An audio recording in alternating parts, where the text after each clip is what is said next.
problematic. We'll see how we. Jaya Jaya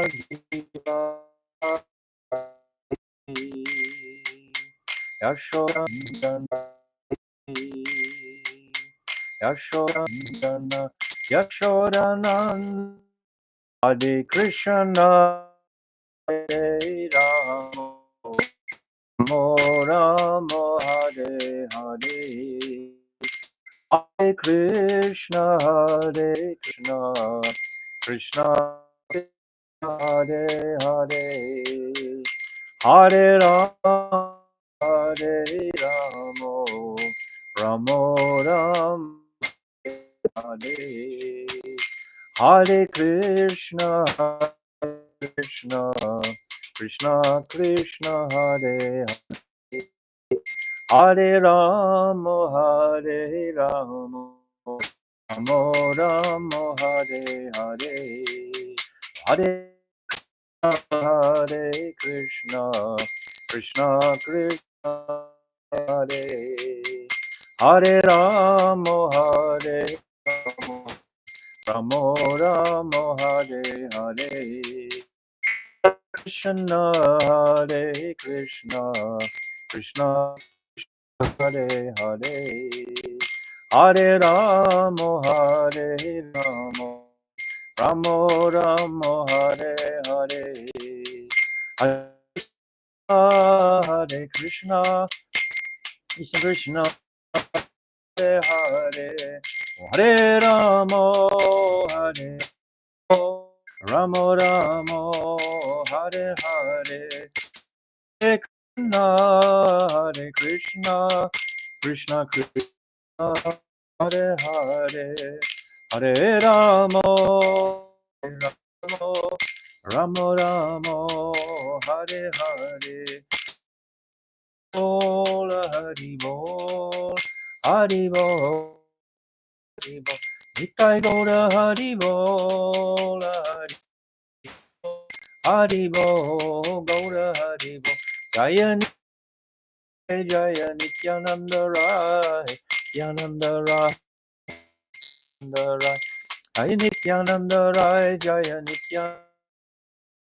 Nityananda Rai Jaya Nityananda Rai Jaya Jaya Gaura Hari Sachina Gaura Hari Jai Sachinandan Jaya Hari Sachinandan Jaya Gaura Hari Madana Mohan Radha Madana Mohan Radha Radha Madana Mohan Radha Madana Mohan Jaya Radhe Jaya Radhe Jaya Shri Radhe Jaya Radhe Jaya Radhe Jaya Radhe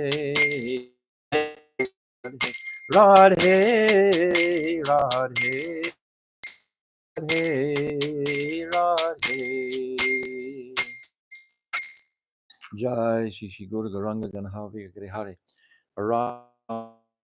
Ki Jai Vrishabhanu Nandini Vajeshwari Radharani Ki Nityananda Rai Ki Jai Satchinandana Gaura Hari Ki Jai Jivano Thakur Ki Jai Surabhi Kunj Ki Jai Jai Nitya Astotar Shishimat Shila Bhaktivedanta Narayan Guru Jai Jai Nitya Lila Pravishta Om Astotar Shishimat Vedanta Swami Shila Prabhupada Ki Jai Jai Nitya Lila Shishimat Shila Bhakti Pragyan Keshav Goswami Jai Jagat Guru Nitya Lila Pravishta Om Astotar Bhakti Siddhanta Saraswati Goswami Prabhupada Ki Jai Jai Bhakti Gauri Kishodas Babaji Maharaj Ki Jai Jai Saptam Goswami Bhakti Vinod Thakur Ki Jai Jai Vaishnav Sarvabhauma Jagannath Jai Shila Baladevi Dibhushan Gaudiya Acharya Ki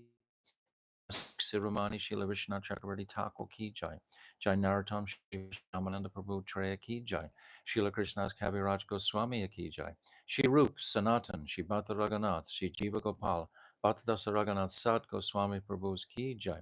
Jai Swarup Damodar Rai Ramananda Gauda Parsada Ki Jai. Namacharya Srila Haridas Thakur Ki Jai. Prem Sikahol Sri Krishna Chaitanya Prabhu Nityananda. Shri Advaita Gadadhar Shri Vasadi Shri Gauda Bhakta Vrinda Ki Jai. Shri Antadvip Mayapur Simantadvip Gautam Dvip Madhya Dvip Koladvip Ritujip Janadvip Modam Dvip Rudradvip Atmaka Navadvip Dham Ki Jai. Shri Shri Radha Krishna Gopa Gopi Govardhan Dwadasa Varmatmika Shri Braja Mandal Ki Jai. Shri Radha Kund Shama Kund Jamuna Devi Bhakti Devi Tulsi Devi Ki Jai. Ganga Jamuna Devi Ki Jai. Srimati Brinda Devi Maharani Ki Jai. Srimati Yogamaya Punamasi Devi Maharani Ki Jai. Gopeshwar Mahadev Ki Jai. Jagannath Baladev Subhadra Sudarshan Chakra Ki Jai. Ketra Mandal Ki Jai. Sarva Vigna Vinashakari Shina Shingadev Bhagavan Ki Jai. Bhakta Pravar Shri Prahlad Maharaj Ki Jai. Charidam Ki Jai. Chari Sampradaya Ki Jai. Charya Charya Ki Jai. Akara Matraj Shri Chaitanya Mat Ki Jai. Shri Keshav Ji Gaudiya Mat Ki Jai. Anantakota Vaishnava Vrinda Ki Jai. Grantaraj Srimad Bhagavatam Ki Jai. Samakat Bhakta Vrinda Ki Jai. Gaur Premanande Hari Hari Bol. Amagina Timirandasya Gyananjala Shalakaya Chakshu Unmilitam Jena Tasmai Shri Guruve Namaha Gurave Gaurachandraya Radhikaya Tadalaye Krishnaya Krishna Bhaktaya Tarabhaktaya Namo Namaha Shri Chaitanya Manobishtam Shtapitam Jena Bhutale Swayam Rupa Kadamayam Dadati Shwa Padantikam Priya Sarupe Daita Sarupe Prema Sarupe Sahajabi Rupe Nijana Rupe Prabhuika Rupe Tatana Rupe Swavilasa Rupe Anapita Chirim Chirat Kurunavartino Kalo Samarapaitam Unnata Ujvala Rasam Swabhakti Shriyam Hari Purata Sundara Tudikatamba Satipita Sadahridare Kandare Spuratu Vasachinandanaha Yam Prabhajanta Manapetyam Apetya Dvaipaino Viraha Katara Ajuhava Putre Titam Mayatayo Tarabo Benidustam Sarvabhutam Hridim Munimanatoshmi Bhaktiya Vihina Aparada Lakshay Shiptascha Karmadi Taranga Madhye Kripa Maitvam Sharanam Prapana Brinde Namaste Charanadavindam Bhajami Radham Aravinda Netram Smarami Radham Madhurashmitasyam Vadami Radham Karuna Baradram Tato Mamanasti Gatyena Kapi Tavaivasmi Najivamitvaivina Iti Vignayarate Tvam Nayamam Charanantikam. I'm first of all offering millions and millions of Dandavat pranams unto the lotus feet of our most beloved Gurudev, Nitya Lila Pravishta Om Asto Tarzadashi Shimad Shila Bhaktivedanta Narayan Goswami Maharaj. And I'm offering the same again to our dear most beloved Shila Bhaktivedanta Swami Shila Prabhupada, and unto our dear most Namo Bhakti Vinodaya Satchitananda Namane Gauda Shakti Swarupaya Rupanuga Varayate, and all our illustrious Rupanuga Guru Vargya and all the Vaishnav and Vaishnavi devotees of the Lord, my Dandavat pranams to all of you. Vansha Kalpa Tarubhyascha Kripa Sindhubevacha Patitanam Pavnevyo Vaishnave Namo Namaha. So, coming back to our Jaiva Dharma, and we always beginning from the foul Shruti, the fruits of hearing, where Bhaktivinoda Thakur himself has given the very essence of this Jaiva Dharma in such succinct, beautiful verses. So we'll go from the second 6 verses today. Jade Dvaita Jnana Hoya Chita Upadaya Krishna Bhakti Chiradina Upaya Upaya. Such knowledge that is solely related to the duality of this dull material world is fit to be rejected, whereas transcendental knowledge of the divine duality within the spiritual world, Chit Jagat, should be accepted forever within one's heart, both as the Upaya, means of attainment, and the Upayi, the goal worthy of attainment.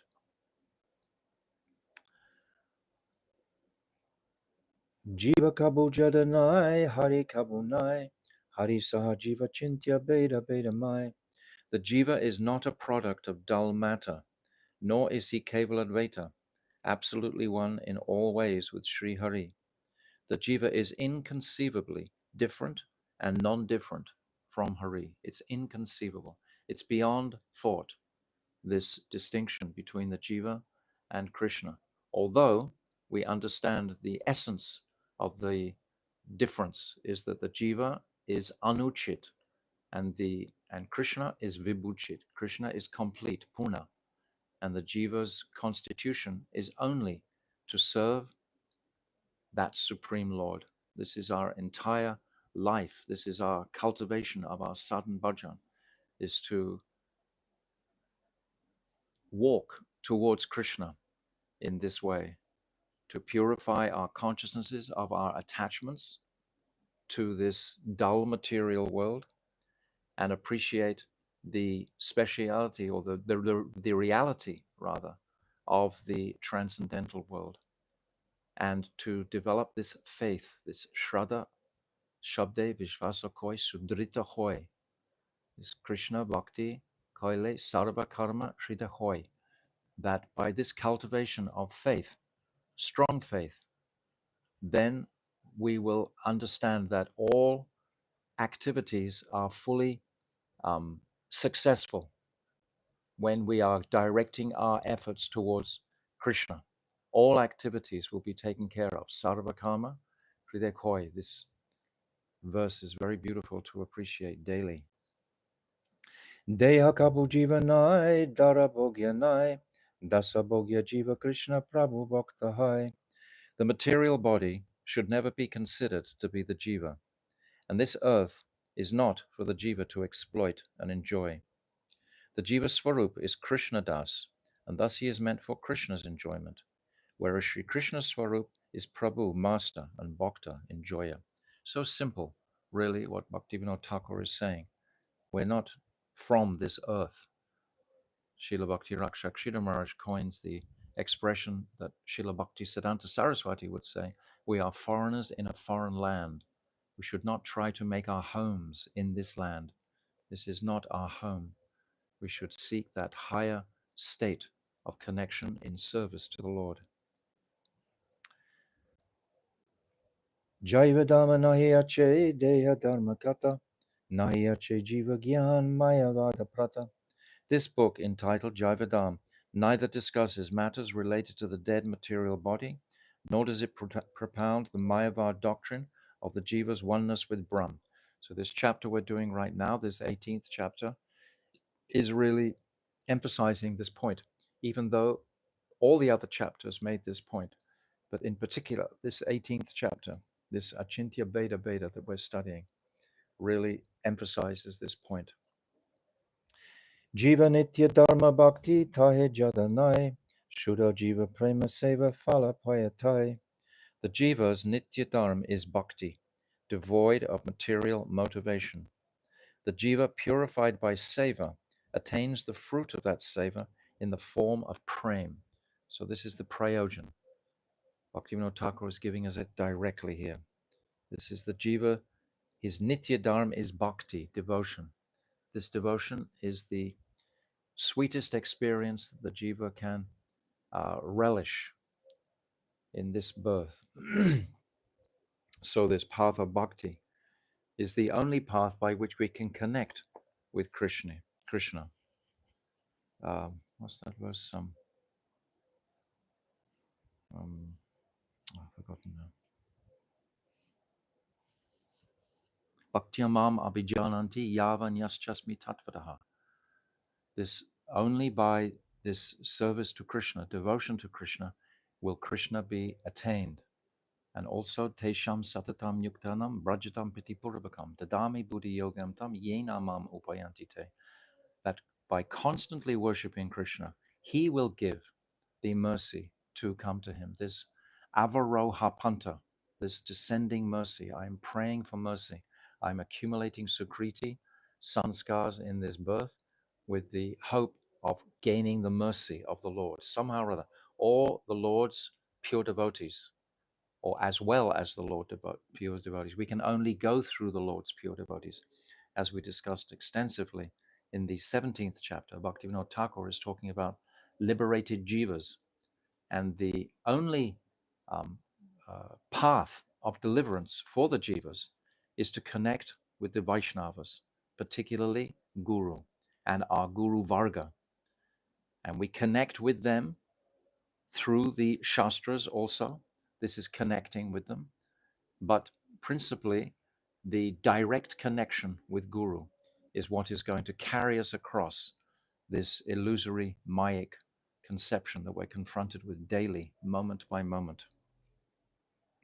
So now we come to our chapter 18, this Veda Abheda, and we're on page 404, but I just want to read again the translation for the Dasmula Shlok on page 403. So the translation is, the entire spiritual and material creation is a transformation of Krishna's Shakti. So this is what we've been studying since the 14th chapter. It's Krishna's Shakti that is transforming. This is going to be brought out. This transformation is called parinam. This is, in Sanskrit, transformation means parinam. So this parinam Shakti, not this vastu parinam, that Krishna is not transforming, it's his Shakti and energy that are transforming. These are basic principles and truths. But once we contemplate these for some time, then we start to appreciate the reality of this. And who is that Shakti? This is Sri Radhika. So all our focus is on Sri Radhika. And we relish to hear the pastimes of Sri Radhika as well as Radha Tattva. So this is giving us conclusively a focus on what is Radha Tattva. This is most important to appreciate in our understanding of the complete picture, the complete situation, we can say, the complete place that we're situated in. The entire spiritual and material creation is a transformation of Krishna's Shakti. The impersonal philosophy of illusion, Vivartavad, is not true. Now, these two things are going to be brought out very clearly in the chapter. It is an impurity that has been produced by Kali Yuga. Yes, it's only in this time we have these various Kali Yuga religions, in principle Christianity, and we have Islam. These two religions principally, and at heart, they are both leaning towards like a Mayavad influence. We have the personality of Jesus Christ, yet at the same time, when we examine the various Christian mystics, the actual conclusion that they come to is not about connecting with the form of the Lord so much.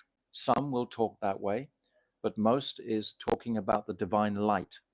And certainly Islam is in that direction also, which is an impersonal conception, which is a Mayavad conception ultimately, because it's about the individual rather than about the personality of Godhead. Only in this philosophy coming from the Vedas do we have an absolutely clear picture of the personality of the Lord, his form, his qualities, his pastimes, etc. This is what's all opened out in the Vedic teachings specifically. It is an impurity that has been produced by Kali Yuga and is contrary to the teachings of the Vedas. The Vedas support, yes, previously there was no, when Krishna was on the planet 5,000 years ago, Christianity had not manifested, Islam had not manifested 5,000 years ago. These are new religions in the Kali Yuga.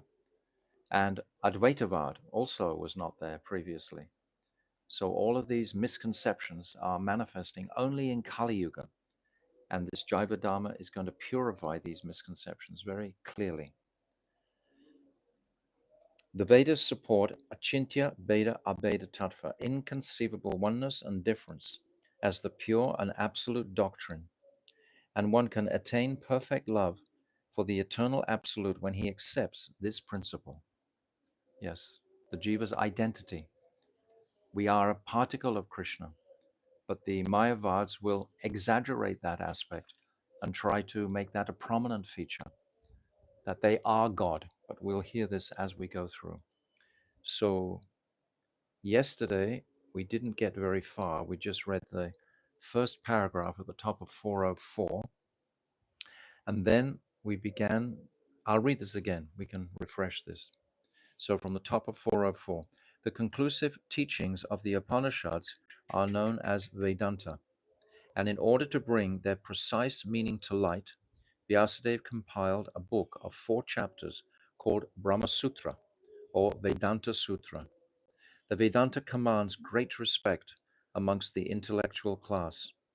In principle, Vedanta Sutra is widely accepted as the proper exposition of the truths taught in the Vedas.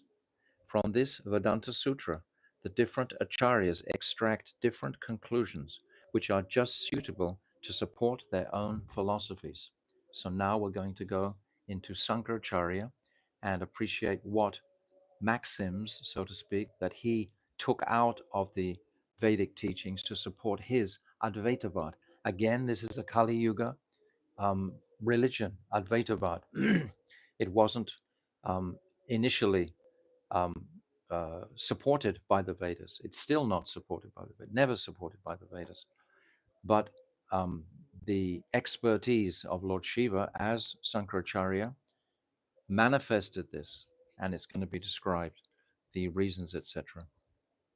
Sri Sankaracharya has used Vedanta Sutra to support his impersonal theory of illusion, which is called Vivartavad, Vivartavad, illusion.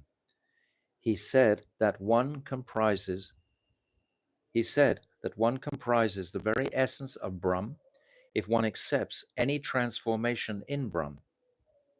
I'll read that again. He said that one comprises the very essence of Brahm if one accepts any transformations in Brahm, that the doctrine of transformation, Parinamvad, is therefore completely faulty. So he's saying there's no transformation in Krishna in connection with the existence of the jiva coming from Brahm, that there's only Brahm, there's only this supreme, there's not the two. As we've described Madhvacharya, he was emphasizing two. Ramanuja emphasized two. The other sampradayas also, they emphasizing two. So this is the distinction that comes after Sankaracharya, to purify Sankaracharya, to purify this Advaitavad. He said that one comprises the very essence of Brahm, that one, that Advaita, comprises the very essence of Brahm. If one accepts any transformation of Brahm, that the doctrine of transformation, Parinambad, is therefore completely faulty. So there can be no transformation according to Sankaracharya. And that Vivartavad is the only reasonable philosophy. According to his own needs, Sri Sankaracharya collected some Vedic mantras to support his Vivartavad, which is also known as Mayavad. So Vivartavad is Mayavad. This is talking about the illusion. We are in illusion until the illusion is cleared, and then I am actually that one Brahm. I am that one Godhead. This is ultimately what Sankaracharya is propounding. And this is called Mayavad. We can understand from this that Parinamvad has been popular from early times, and that Sri Sankaracharya checked its acceptance by establishing Vivartavad, which is a sectarian doctrine. In other words, Parinamvad, this transformation of Brahm, was there for a long time previously. The transformation, they are calling it Brahm. And this I explained yesterday. This is called Vastu, Parinamvad, this transformation of Krishna, of Brahm. But Mahaprabhu, he purified that misconception and said, no, it's Shakti, Shakti that is transforming. And we understand from the 14th chapter as well as the 15th chapter that this manifestation is coming from Swarup Shakti. Swarup Shakti is manifesting the Chit Shakti. From the Chit Shakti is coming the Jiva Shakti. From the Jiva Shakti is coming Jiva Tatastha Shakti. So this is it's all coming from Shakti, not from Vastu, not from Krishna. It's not Brahm is transforming. I'm just repeating it a few times because it's a wonderful topic, in fact. Establishing Vivartavad, which is a sectarian doctrine. Sriman Madhavacharya was dissatisfied with Vivartavad, so he propounded the doctrine of dualism, Dvaitavad, which he also supported with statements from the Vedas to suit his own purpose. So Madhvacharya is saying it's two, the Jiva and Krishna, but it's within the Vastu Harinavad. It's in within the Krishna is transforming, which is also supported with statements from the Vedas to suit his own purpose. Similarly, Ramanujacharya taught specialized non-dualism by Shisht Advaita. By Shisht means speciality. There's a speciality within the oneness. This is what Ramanuja propounded. And the speciality is that there are two, not one. Originally it was Advaita, one. Ramanuja is saying no, there's a speciality in there, it's two. Then Madhvacharya is saying no, it's distinct. It's Dvaita, it's two. This is the sequence. Sri Nimbaditya Acharya taught dualism with monism, Dvaita Dvaitavad, and Sri Vishnu Swami taught purified non-dualism, Shuddhadvaitavad. So these are two different types of philosophies. I put a very interesting compilation or description of these four sampradayas, and in there you can get the skeleton, you can get the outline, the basis of what is Nimbaditya's teachings and what are Vishnu Swami's teachings there. You can get something of the idea of what they propound. Basically, they're propounding the same thing that Madhvacharya was propounding, that it's Vastu, it's Brahm that is transforming, not Shakti. So we understand that from there. But the point that Bhaktivinoda Thakur is saying here, the point that he's making, is that they are taking the axioms or the principal teachings from the Vedas to support their philosophies. They're taking whatever is necessary to support this philosophy in the Sampradayas. Everything has to be supported. The Amnaya Praha. This is the first principle of this Dasmula, that the Amnaya, the evidence, has to be there conclusively. Nothing can be built of a firm foundation without solid evidence. So the solid evidence is the Vedas. So Bhaktivinoda Thakur is explaining how these personalities in the different Sampradaya acharyas, they've taken from the Vedas to support their teachings. This is the principle, what he's saying here. Sri Sankaracharya's Mayavad philosophy is opposed to the basic principles of bhakti because it's not about service to the Supreme. Each of the Vaishnavacharyas has claimed that his principles are based on bhakti. Yes, this is a distinction between Sankaracharya and the four Sampradayas. It's bhakti, the consideration of devotion. Although there are differences between the various philosophies that they taught, yes, there was variance in the philosophy that they propounded. But in principle, the mood of service to Krishna was there within each of the sampradayas. This was consistent. So this is important to just accept and appreciate. Therefore, these sampradayas are bona fide sampradayas. The Sri Sampradaya, the Madhava, Brahma Madhva Sampradaya, the Vishnu Swami Sampradaya or the Rudra Sampradaya, and the Kumara Sampradaya, the Nimbaditya Sampradaya. They are bona fide because they propound bhakti, but still they need further purification, which is the gift, again, of Chaitanya Mahaprabhu to all the Sampradayas. Sriman Mahaprabhu accepted all the Vedic conclusions with due respect and gave their essence in his own instructions. So he took from each of the Sampradayas two particular teachings. For example, he took from Ramanuja the service to the Vaishnavas, and he took the idea of unalloyed bhakti. This is what Ramanuja propounded. And then I'm reading from this little book, this Parikrama book in there on page 36. If you have this little Parikrama book, it's giving clearly these philosophies and what Mahaprabhu took. Mahaprabhu took from the Brahma Madhva Sampradaya the defeat of Mayavadism, which was very important. And he took the embodiment of Sri Murti. This is what he took from the Brahma Madhva Sampradaya, because he's injecting something else into it. And then the Rudra Sampradaya, this is Shuddha Advaita, purified.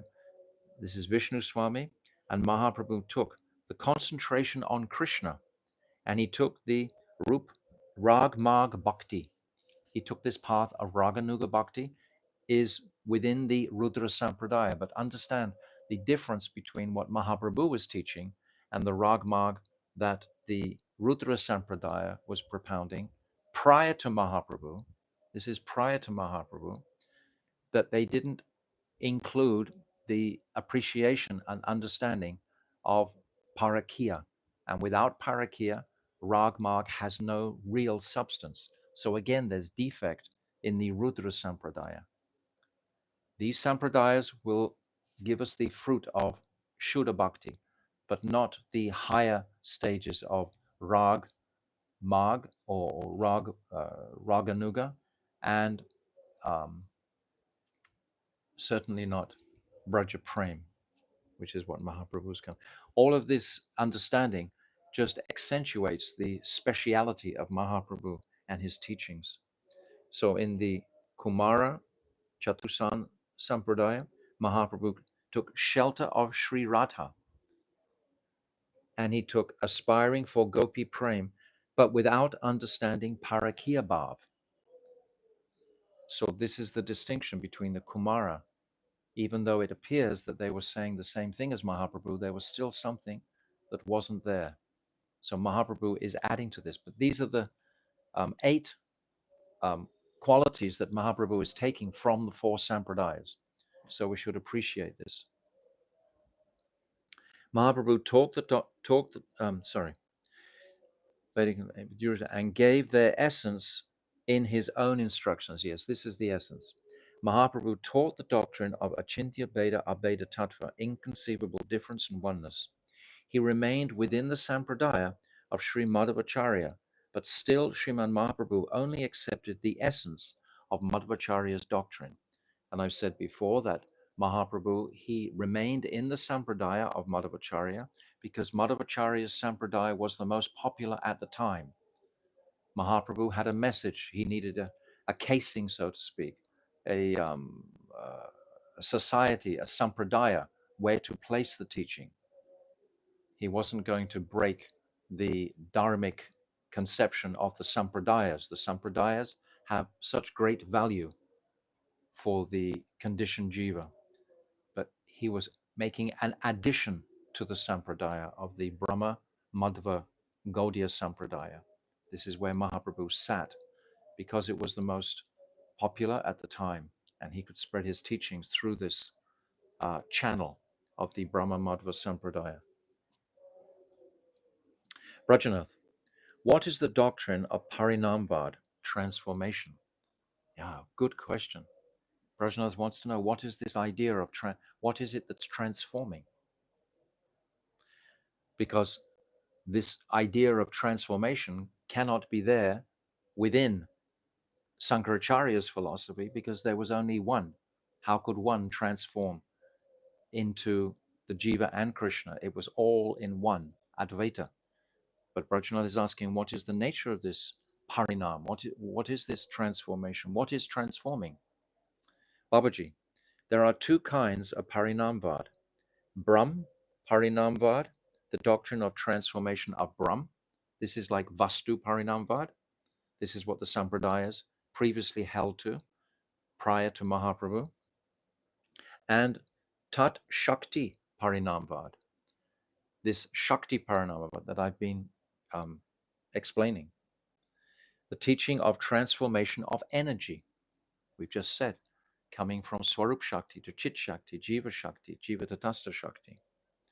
Those who believe in Brahm Parinamva, the transformation of Brahm, say that the Achintya, inconceivable, and Nirvishesh, formless Brahm, transforms itself into both living beings and their inert material world, and the inert material world. So all of these they're considering are. I've said it yesterday. I was saying that this word Brahm sometimes signifies directly Krishna, It sometimes signifies all of creation in existence, the complete Tat. It sometimes indicates just the Brahma Jyoti. It can have different meanings according to the context. But in principle, it means the Supreme Lord. When we say Brahm, when we say Brahm in this context, it's talking about Krishna. So this Brahm Parinam Vad means that Krishna is transforming. Vastu Parinam Vad is how it's also done. Vastu, Krishna is the three Vastus, Krishna, the Jiva, and Maya. So this Krishna is transforming. Brahm Parinam Vad. Brahm transforms itself into both living beings and the inert material world. Yes, it's that Brahm, that Vastu, that is transforming. To support this belief, they quote from the Chandogya Upanishad 6.2.1, Ekam evadvityam, evadvityam. Before the manifestation of this universe, there existed only the absolute truth, a non-dual tattva that exists in truth. So prior, there was only that one Brahm, and now it's transformed into the Jiva and inert matter. According to this Vedic mantra, Brahm is the one and only Vastu, which we should accept. This theory is also known as non-dualism or Advaitavad. Look, in this theory, the word parinam, progressive transformation, is used, but the actual process that it describes is in fact vikar, destruction, or deformation. It's not bringing in the personality significantly of Krishna. It's not representing Krishna's energy. There's a deficiency here, and this um, uh, progressive transformation. I'll read this again. Look, in this theory, the word parinam, progressive transformation, this is what parinam means. It's evolving, transformation is used, but the actual process that it describes is in fact vikar, destruction or deformation. So it's not describing the manifestation of Jiva and Krishna and the sambandha, the relationship between the two. It's actually bringing it back to one again. So it's not pure. Those who teach transformation of energy, Shakti Parinamvad, do not accept any sort of transformation in Brahm. It's not Krishna who's transforming. It's not Vastu. We've said this before, so I think everyone's familiar with it now. Rather, they say that the inconceivable Shakti or potency of Brahm is transformed. Shakti Parinamvad, saying it again and again. The Jiva Shakti portion of the potency of Brahm transforms into the individual spirit souls. Yes, the Jiva Shakti, which is coming from Chit Shakti, which is coming from Swarup Shakti. This is what is transforming into the spirit souls. So there's Parinam there. The spirit Jiva transforms into the individual spirit Jivas, and the Maya Shakti portion transforms into the material world. Is this Maya Shakti is coming from Swarup Shakti, and that's what manifests the material world. According to this theory, there is parinam, transformation, but not of Brahm. I hope everyone is able to keep up with this. It's complex and it's not complex at the same time. It's actually incredibly simple if we just focus and can appreciate this distinction between Brahm and Shakti, Krishna and his energy, which we've discussed extensively in the 14th chapter. So it's a carry on. We're using our knowledge from the 14th chapter to understand this now. Sa tattvato jnata buddhya vikar iti udarita. Sadananda's Vedanta Sutra, Sadananda's Vedanta Sar 59. The word vikar, modification, means that something appears to be what it is factually not. So if there is vikar in Brahm, it means that it's not factual. It means it's making an imaginary situation. It's not the reality. We are so lucky to have Bhaktivinoda Thakur walk us through this very clearly. I don't know that there is any other scripture that describes quite so conclusively the conceptions that Bhaktivinoda Thakur is presenting here. They're very profound and clear. And when we hear these conceptions, when we read these conceptions, and then we find, like, what is the effect of hearing and reading these descriptions, is that something of a higher nature is inspired in the consciousness. Our consciousness is definitely opened to accepting the greater reality of this situation, this world where we live. What is transcendence? What is the material energy? Who am I, the jiva, in relationship to both? So it's embellishing, it's rising our consciousnesses. Brahm is accepted as a vastu, a basic substance. We've said it a number of times, vastu parinava, from which two separate products appear, namely the individual souls and the material world. The appearance of substances that are different in nature from the original substance is known as vikar, modification. There's a difference there. From the one substance, when two are produced, there's a difference. But actually, the truth that we're going to hear is that there is no difference between the jiva and Krishna ultimately, because both constituted of the chit shakti. So this vikar, this transformation of Brahm, is incorrect.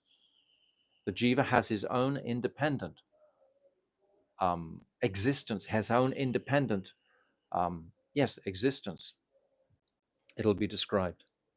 I would appreciate any feedback of questions, etc., if someone's not understanding this, because I feel I'm understanding it quite clearly. I hope I'm able to explain it as I'm understanding it. What is a vikar, modification? And Babaji is going to explain this clearly. How can Brahm have vikar? It is just something appearing to be what it is actually not. Yes, I just said an imagination, an illusion. This vikar within Brahm is an illusion.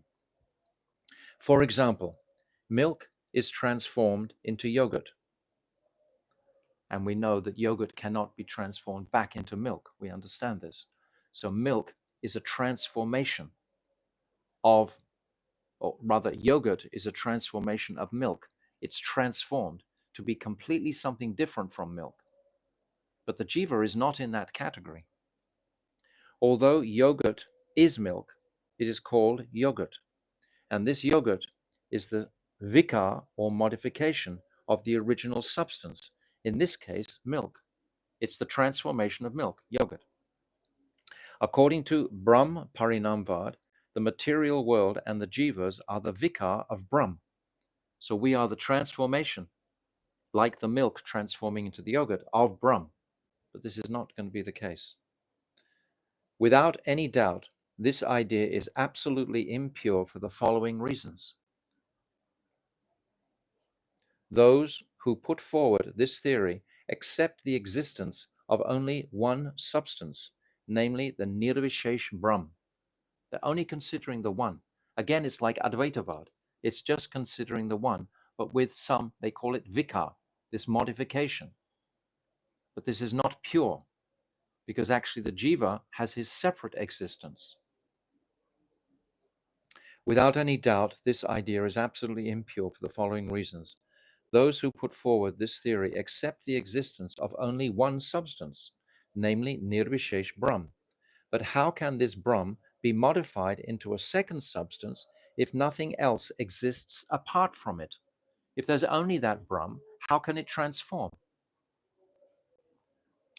The theory itself does not allow for modification of Brahm. Babaji is so astute and erudite, and these Vedic teachings are so clear and beautiful and profound. And this is demonstrating our position in this world. Accepting modification of Brahm defeats or defies logic. If you've only got one, how can that one manifest into two? You have to have the energy. You see, the energy of the one can manifest other energies, individual energies. That's the jiva ultimately. Accepting modification of Brahm defies logic, which is why Brahm Parinamvad is not reasonable under any circumstances. However, there is no such fault in Shakti Parinamvad. So previously, the Sampradayas, they accepted this Vastu, that Krishna was transforming into the jivas, into the Mayic world. This is what they all accepted. This is what we've said repeatedly from the very beginning, that they were accepting the Vastu Parina, that Krishna is transforming. But actually, it's not Krishna, it's his energy. Then his energy, Krishna is one, but then he has energy, and that energy has personality and form, potency. And that potency has the ability to transform, not to transform, but to manifest the jivas. Bhagavan's inconceivable Shakti that makes the impossible possible, Agatana Gatana Pratyasya Shakti, has an atomic particle which is transformed at some places as the individual souls, and it also has a shadow portion. So there's two coming from this Shakti. There's the shadow portion, which we're going to hear is the Maya, material external energy, and there's the Jiva, which is transformed in other places into the material universes. This is the shadow. I hope everyone's able to follow nicely. When Brahm desired, let there be living entities, the Jiva Shakti, part of the superior potency, Para Shakti, Radharani Shakti Tattva, Swarup Shakti, is fulfilling all of Krishna's desires. He desired for there to be many jivas. He desired for these worlds. And Shakti Tattva, his energy, will fulfill that. It's sublime. It's incredibly beautiful. Immediately produced innumerable souls, Shakti Tattva.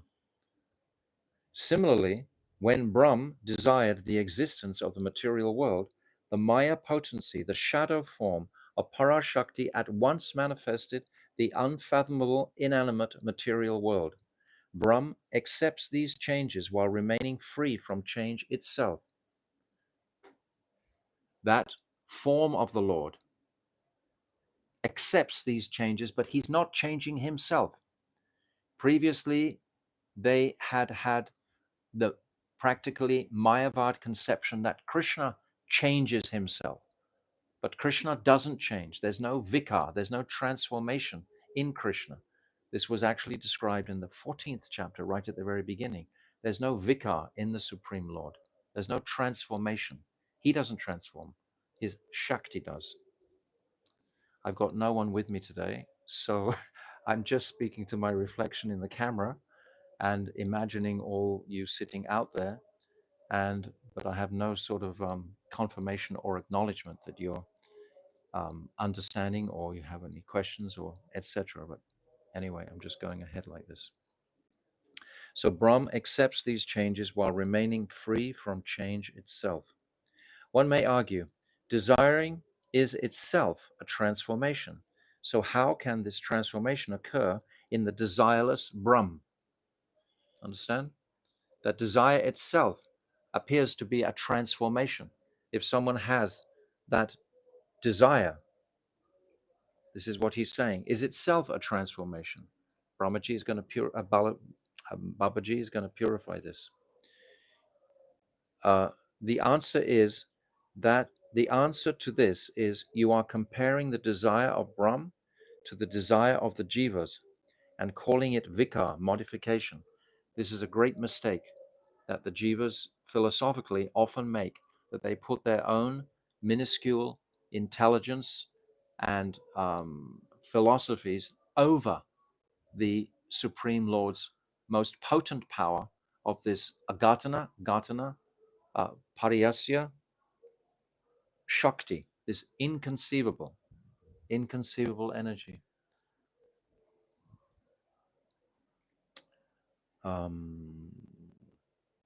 Now the jiva is an insignificant. Oh, Yes. You are comparing the desire of Brahm to the desire of the Jiva and calling it a vikar, modification. Now, the Jiva is an insignificant Shakti, and whenever he desires, that desire comes from contact with another Shakti. For this reason, the desire of the Jiva is called vikar. So the Jiva's desire has to come in contact with another energy for it to manifest. However, the desire of Brahm is not in that category. In other words, the Jiva is limited. Krishna is unlimited. When we take the unlimited nature and the achintya beda abeda consideration in relationship to Krishna, then he can manifest this, whereas the jivas cannot. Again, it's the distinction between the jiva being infinitesimal and Krishna being purna, supreme and great. The independent, however, the desire of Brahm is not in this category. This is not the desire of Brahm. The independent desire of Brahm is part of its intrinsic nature. It is one with the Shakti of Brahm and at the same time different from it. Krishna's Shakti and Krishna himself are described like musk and its scent, or heat and fire. Fire and heat, you can't really separate them. You cannot separate them. They're one intrinsically. There is an origin of the independent fire, and there is the heat, which is dependent on the fire. But still, there is one principle, which is the origin. And from that origin is coming the energy. Therefore, the desire of Brahm, the independent desire of Brahm is part of its intrinsic nature. That's like fire, independent. It is one with the Shakti of Brahm, and at the same time different from it. It's one with the energy, like the musk and its scent, yet at the same time it is different, like the candle. The candle, we have the flame, and then we have the heat from the flame. Essentially, they're both the same. They're both a candle, but we can separate them to understand, to see the distinction between the origin and the energy. This is what we're talking about. Therefore, the desire of Brahm is the Swarup of Brahm. And there is no place for vikar. There's no place for transformation of Brahm. Krishna is not transforming. When Brahm desires, Shakti becomes active, and only Shakti is transformed. Shakti is transforming, not Krishna. Shakti Parinamvad, not Vastu Parinamvad. This subtle point is beyond the discriminating power of the jiva's minute intelligence, and it can only be understood through the testimony of the Vedas. Yes, don't try and understand it too much. Just hear clearly what we've said. There's no transformation in Brahm, in Krishna, but there's the vikar, or the transformation, appears in Krishna's energy. It's the energy that is transforming Krishna. At the same time, it is Krishna, but distinctly, it's not. It's his energy. This is why it's called achintya. This is why we can't properly, um, uh, with our mundane intelligence, understand it, so to speak. What I've said so often, we're trying to appreciate these truths. Minute, and can only be understood through the testimony of the Vedas. That means accepted with Sharanagati of the Vedas. Now we must consider the Parinam transformation of Shakti. Wonderful question. Now, where is this transformation within Shakti? We said there's no transformation in Brahm himself, like in the fire. He's not transforming. His energy is coming, and it's his energy that is transforming. So Brajanath is asking about how is that transformation in Shakti taking place? The analogy of milk changing into yogurt may not be the best example to explain Shakti Parinamvad. Material examples do not give a complete understanding of spiritual principles, but they can still enlighten us regarding certain specific aspects. We're taking shelter of words and language to understand something or to appreciate more deeply this topic. The Chintamani gem is a material object that can produce many varieties of jewels, but it is not transformed or deformed itself in any way. The Chintamani gem doesn't transform. There's no vikar. It just manifests these jewels. That's like the fire. There's no change in the fire when it's manifesting the heat. Sri Bhagavan's creation of this material world should be understood as being something similar to this.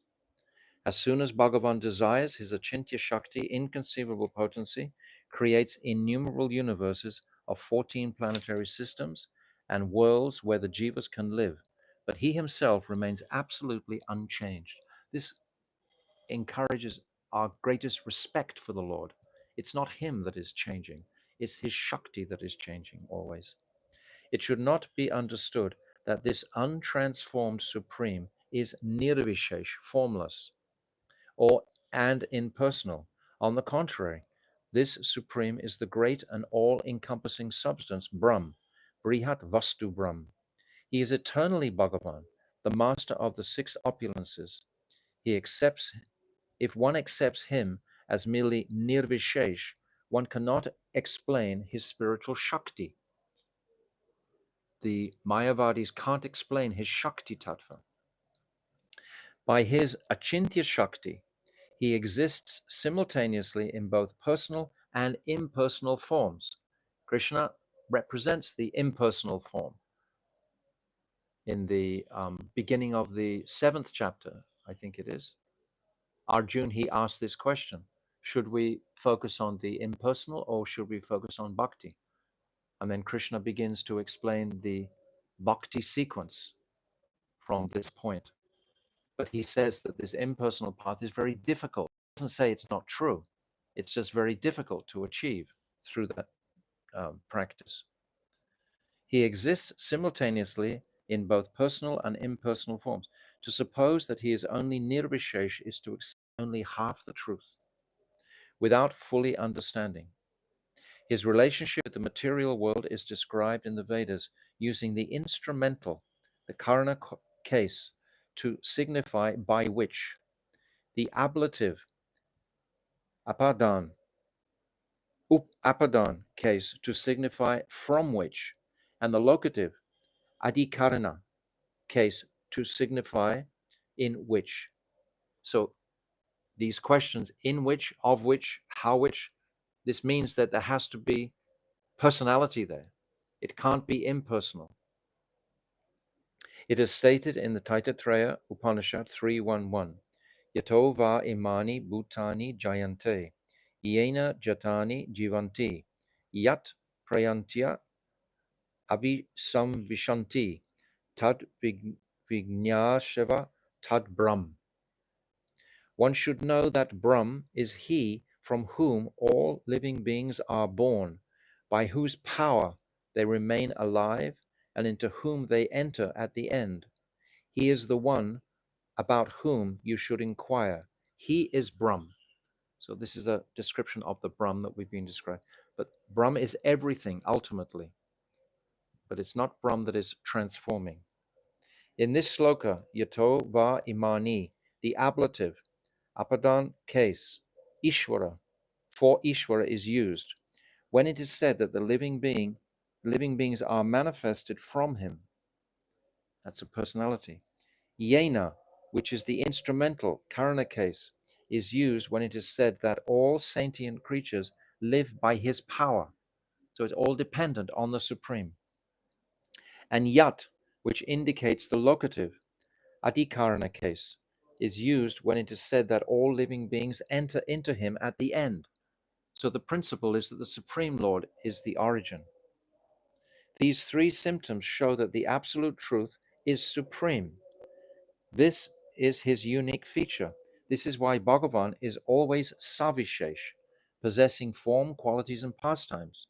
Srila Jiva Goswami describes the Supreme Person in these words: Ekam eva param tattvam svabhavakir chintya shaktya sarva daiva swarupatad rupa vaibhava jiva pradhan rupena chatur dva vashiste Suryanta Mandala Sta Teja Iva.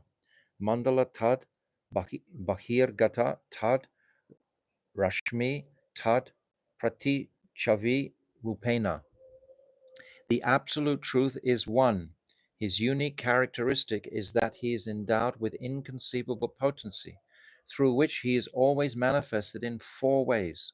1. Swarup, as his original form. 2. Tad Rup Vaibhav, as his personal splendor, including his abode and his eternal associates, expansions, and avatars. 3. Jivas, as the individual spirit souls. And 4. Pradhan, as the material energy. These four features are likened to the interior of the sun planet, the surface of the sun's rays emanating from this surface, and a remotely situated reflection, respectively. So this verse capsulates everything. So today, I think we'll stop on this verse, and tomorrow we can reiterate this. But I think we've really, well, we've perhaps got time for this last paragraph, and that'll conclude something of this section. But I'll refresh it again also. These examples only partially explain the absolute truth.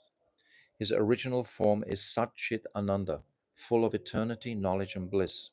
And his spiritual name, abode, associates, and the entire paraphernalia in his direct service are opulences that are non-different from himself, Svarup Vaibhav. The countless Nitya Mukta and Nitya Bada Jivas are dependent, conscious atoms, Anuchit. Pradhan includes Maya Pradhan, and, and its products are the entire gross and subtle material worlds. These four features exist eternally and similarly. The oneness of the Supreme Absolute is also eternal. How can these two eternal contradictions exist together? If one is these contradictions, that one is the Supreme and the other is the energy of the Supreme, the answer is that it seems impossible to the limited intelligence of the jiva, but it is only possible through Bhagavan's inconceivable energy. This is why it's called achintya, inconceivable, oneness and difference. So today we've discussed something of Parinamvad. We've discussed something of the manifestation or the proposition that Vastu Parinamvad, transformation of Brahm, is not logical. Babaji has cleared that. And he's also established that this Parinam, Shakti Parinam, is the principle, that it's the Shakti, the energy, that is transforming. This is logical and makes complete sense for the jiva to appreciate. There's no fault in Shakti Parinamvad because we're giving the example like of the fire and the heat, etc. It's the heat that is the energy of the fire, and that is transforming. So many truths are here today. I said at the beginning this was a dense chapter, and we can appreciate to our capacity what we've read. If you're reading for the first time or hearing for the first time, we have to read many times, hear many times. And tomorrow during the day, many of these thoughts will come back to us, and they will become momentary realizations of these truths. And there'll be a great satisfaction in or pleasure derived from understanding these truths clearly to assist in our unadulterated devotion to the Lord. It is only about this devotion to the Lord, this bhakti of the Lord towards the Lord, that we are developing and cultivating. Only by devotion. Bhaktyamam abhijananti yavan yaschasmi tatvataha. I said this at the very beginning today, that this devotion to the Supreme Lord is the only method to connect with Him. So by hearing these topics about His creation, it's inspiring us more towards our devotion towards Him. So don't be confused with the various terminologies, etc.